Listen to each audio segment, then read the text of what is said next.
Seattle. Number one, the Cowboys are 7-1 at home.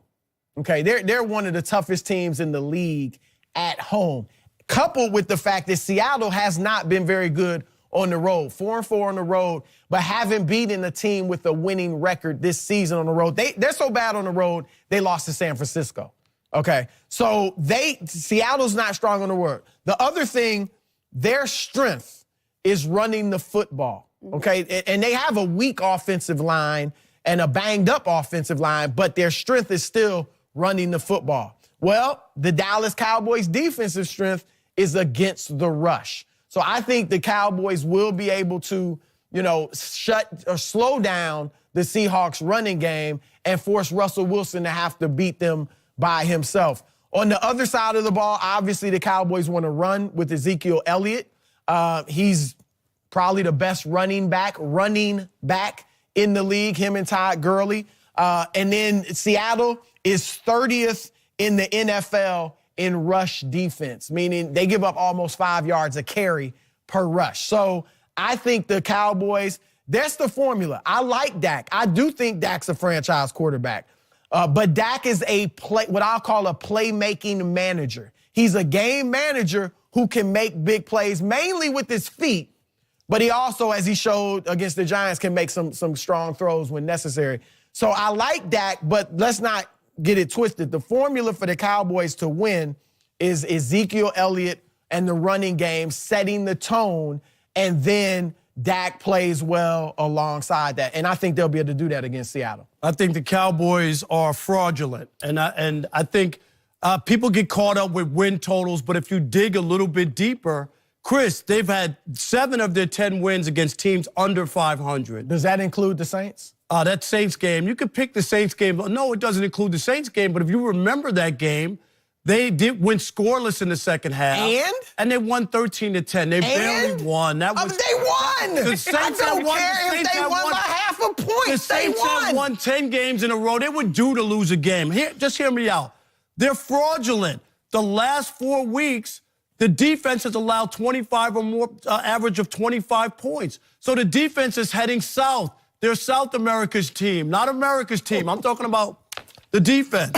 When you look at Dak Prescott, you better hope it's the defense that can get you there because he's a middle-of-the-road quarterback. He's not a Russell Wilson. If I give you, he's QBR, 17th. Football Focus has him at 19th. This is where Russell Wilson is. So if you can... Dak? Dak. And if you look at some of the other quarterbacks who even have a higher quarterback rating than him, you're talking about like Matthew Stafford and Mariota, and it's a list of guys. He's better than Mariota. They're all guys who didn't even make the playoffs, yet they're higher than him. I'm just talking about QBR. So he's a poor man's playoff quarterback. And I know, like, he had the game against the Giants. Everybody's all excited and all that. I'm telling you, this defense is going the other way, trending the wrong way. Early on, they were giving up like 17 points, and they were playing really well. I'm just saying, of late, the defense hasn't been there. And I'm going to put my money, even though it's a home game, and I give you that. In the NFL, playing at home is a big deal. They've played very well at home this year.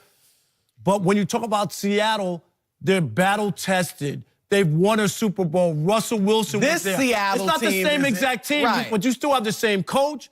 You still have some of the same players, and you have the quarterback who's a proven winner, who has won big games in big spots on the road, at home. That goes a long way. And we saw Green Bay. The year they were 13-3, Green Bay came into Dallas and beat the Cowboys on their home field. Do you remember that? Dak Prescott was the quarterback. And he was a rookie. That doesn't matter. They were 13-3 during the regular season. That doesn't matter. Come on. He's a rookie. I'm telling you, in that situation, just playing at home isn't enough when you're playing good teams. When you're playing the also-rans. Yes, they won 10 games because they played the NFC least. They were 5-1 in that division. Giants stunk.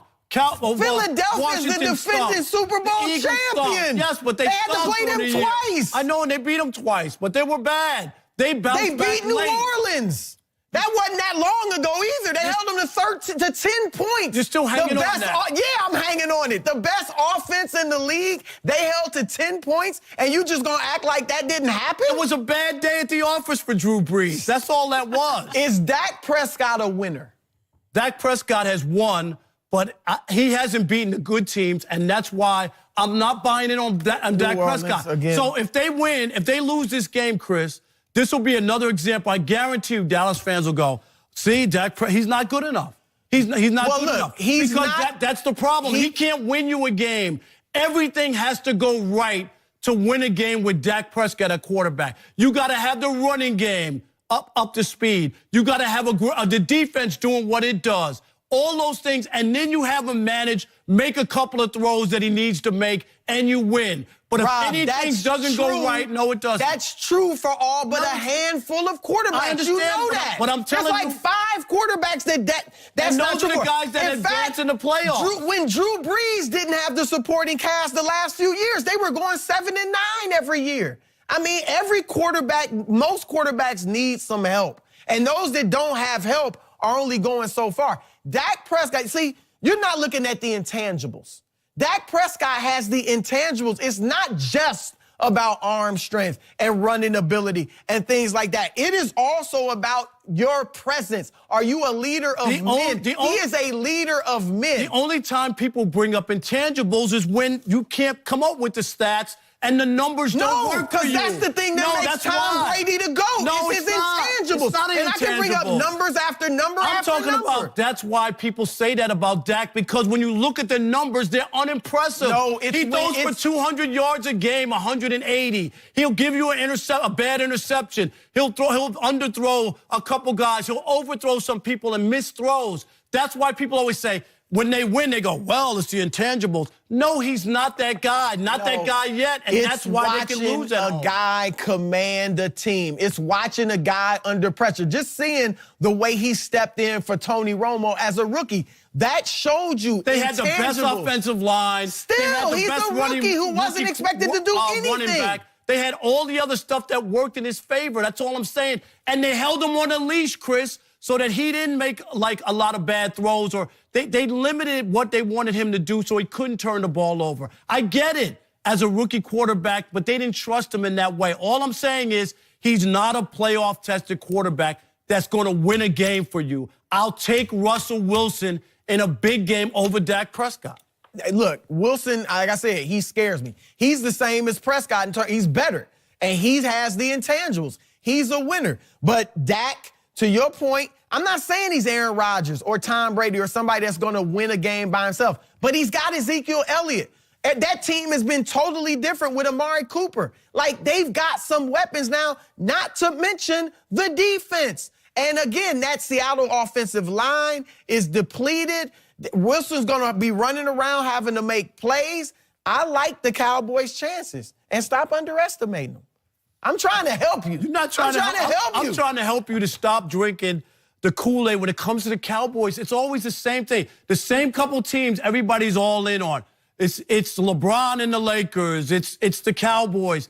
I just don't, based on what? The Cowboys have won 2 playoff games since 1995. That has nothing to do with this. It does have something to do with it. Was Dak Prescott around for that? Was Ezekiel Elliott? Was Amari Cooper? You can say all you want. All I know is that they haven't won, and Tony Romo was a better quarterback. I'm not buying into the Cowboys until Dak Prescott goes out there, wins a game, and he shows me that he can do it. So, until that, the jury's out. If he wins this game, is he good enough? Well, if he wins this game, if he is the big part and reason why he wins the game, maybe I'll change my mind. But until then, I'll always pick the other quarterback who's proven. Isn't that what I said about James Harden and the Houston Rockets? No, that's just going against that. That's basketball. Well, next up, we've got to talk about Rob's favorite person, Tom Brady. Tom. Will he go back to the Super Bowl?